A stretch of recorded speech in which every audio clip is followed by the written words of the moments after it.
Hey people, what's going on? It's another episode of Two Bears, One Movie. Oh And we my watched god. we watched a Nicolas Cage movie, And didn't it we? was just as bad as the rest of them.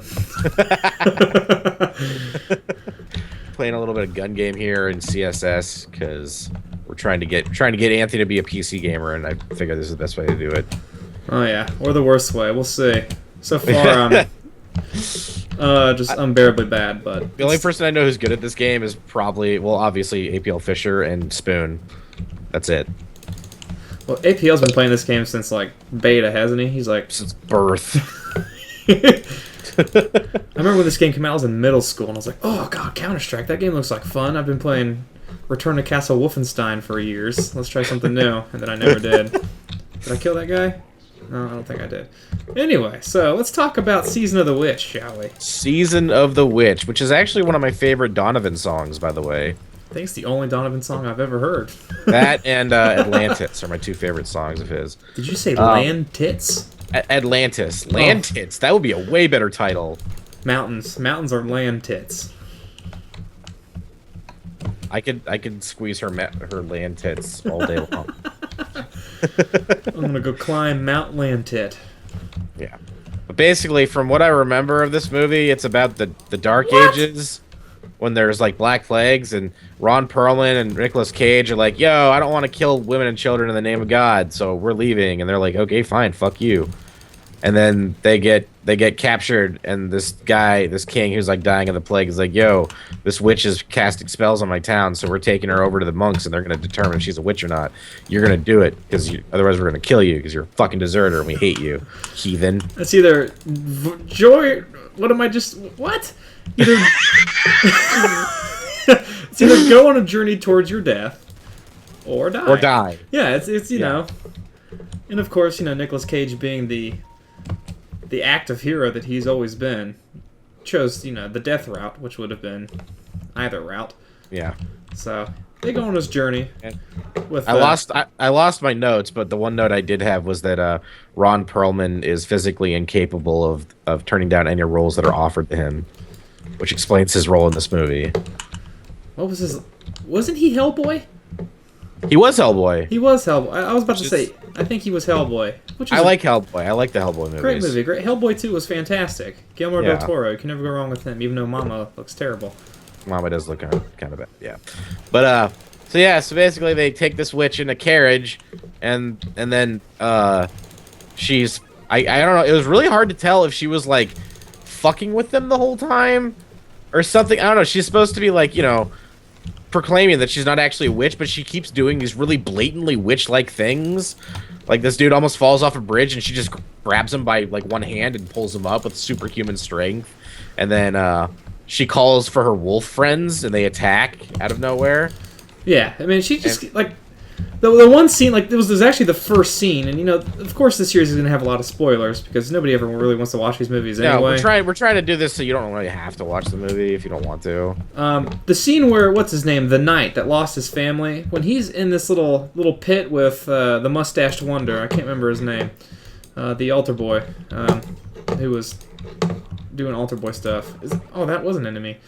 The scene where they're in the Oh, motherfucker! the labyrinth with David Bowie, and she's like acting like she's his daughter. Just and the whole point of the plot was her trying to was for them to give her a fair trial to prove that she's not a witch. But then constantly throughout the film, before Nicolas Cage has his infamous mental breakdown and starts, "Oh, there's a big booty bitch," before he starts having his mental breakdown, that he has in every movie, like Con Air and It's not a Nick Cage Man. movie if he doesn't scream for no reason, Yeah, but when she was calling out to him, like acting like he was or she was his daughter, and then like you said, the bridge scene, and then the one with the I think you because you had your hold on. I just got a fucking triple, by the way. I just wanted to put that out. where's Operator Perry? Even though he says quad. Triple. Triple. Oh shit, I lost my train. There's that big booty bitch again. Yeah. Big booty bitches. Yeah. Big booty bitches. This is like someone had a little, I can't remember what it's called, like how you spray your little beautiful face all over the place. That guy's over there just Oh, yeah. painting bitches Hold on. all over Hitler. Yeah. This map is okay. God, I'm having trouble keeping my train of thought. It's just it's one of those movies where it could have been more than it was, but the plot was just such a thin. It's like it was so razor thin, and they just made lots of stupid decisions, like story wise, that just didn't make any sense, and there were no subplots. Make you feel like a fucking genius for putting up with the goddamn movie, you know? That guy just got fucking turned on. I just shit in your fucking mouth. But you know, when you see like an action movie or a drama like that, you expect some sort of like maybe a romantic subplot or, you know, some sort of backstory, and there's really nothing. I mean, they cover the backstory in like 3 seconds. You know, they kill people. They flash back to the scene in the beginning where he like kills a woman by accident 4 fucking times. Yeah. Just to like they have to like get that out there. Like, remember, he's conflicted about his work with God. Like, there is depth here. Please feel the depth. Yeah, like one of the things. By the way, this is the second time we've recorded this, just to keep the ebb and flow going of the first episode where I fucked up the recording. One of the things I really hit on. Target on my face, fucking asshole! How dare you? One of the things I really hit on in yesterday's attempt at recording this was how, you know, it was perfectly and ethically okay for Nick Cage to kill hundreds, probably thousands of men for free alcohol from Ron Perlman, but as soon as he stabbed one woman in the stomach, just within seconds. Now he's got a problem with this whole thing. Yeah, it's all just a problem. You know what? And Ron Perlman was just like, you know, I agree. Whatever. Yeah, he's like, yeah. Whatever, you know, I feel like it's like the beginning of the movie is like this really stupid montage of them going from city to city, killing in the name of God, killing all the heathens for God. And it covered all 4 seasons. And it's like, in all that time, like, they're going from country to country. It's the Crusades, right? In all that time, that was the first time they had to deal with women and children. Like, the other cities didn't have kids or women. Like, that doesn't make any sense. Yeah, I still don't quite buy that either, because, you know, I know a little bit about the Crusades, and there was actually, like, children warriors in these crusades, so I know for a fact they were killing people that were totally young and perhaps have a vagina. You know, normal stuff for a war. But you know, I just spawned and died instantly, and your face is all over the place. I'm just dying instantly now. This is redonkulous. Die! I'm already on the knife. God damn it! I'm never gonna win. Ugh. Fuck you. Oh, what was another thing? Oh, the accents, the lack of accents. That you know, that was definitely expected. I mean, I knew like Nick Cage probably wouldn't put on an accent, like a full accent, but he does like kind of sound hoity-toity Shakespearean at times. The thing is that like there are actors in it who are legitimately British, and they do American accents for no reason. Yeah, you know, they're in European countries, but speaking without any sort of accent, which, you know, I can understand in a sense, because maybe some of them would actually even be speaking different languages. But it's, you know, sort of like when you watch an old World War II movie and all the Germans just speak English with a German accent kind of deal. Yeah. Which, you know, it still makes me laugh, but just the fact that there was, like, no sense of accent. Am I shooting the right people? I'm just shooting everybody. No, that was the right guy, and he killed me. Just, yeah, like you're saying, the lack of accents, and then that one guy you pointed out to me that played Al Capone with his... Oh, yeah, like, he's really British, and he was doing his Al Capone voice for no reason. That body just flew across the fucking earth. It's like the only scene that was impressive was the wolf scene. It was like the entire budget went into that scene. The rest of it, like, they got a couple good locations and some decent, you know, like, vast shots of valleys and forests and stuff, but for the most part it looks just like they only shot on location, looks like, for one scene, which was leading up to the Wormwood Forest.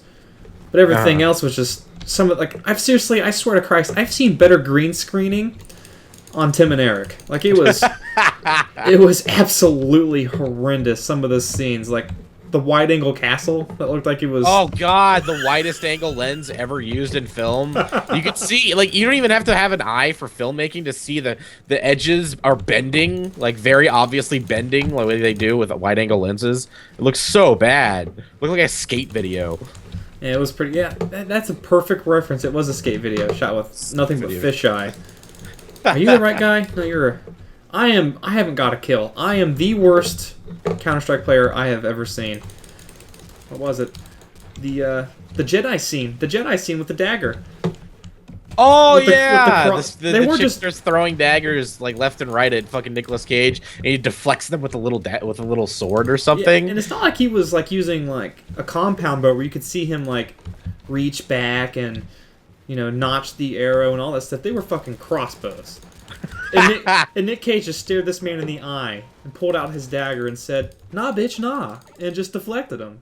It's like it was nothing. Nah, bitch. Nah, bitch. And it had the really like classic, like really shitty like 70s cuts where it'd like show the guy's face like, "Oh, I'm gonna shoot this arrow," and then it just pans to Nick Cage, or it doesn't even pan, it cuts straight to Nick Cage, just like wide-eyed, like he always looks. I'm like, "Nope, sorry, got this dagger, no arrows. You will die."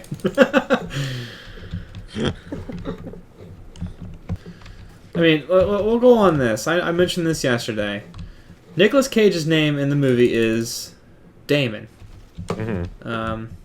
Which is some sort of, I think it might be like some sort of Latin reference to a demon or whatnot. If you aren't completely like mentally disabled, you could sort of figure out halfway through the movie that she is not a witch, nor is she innocent. The bitch is Satan.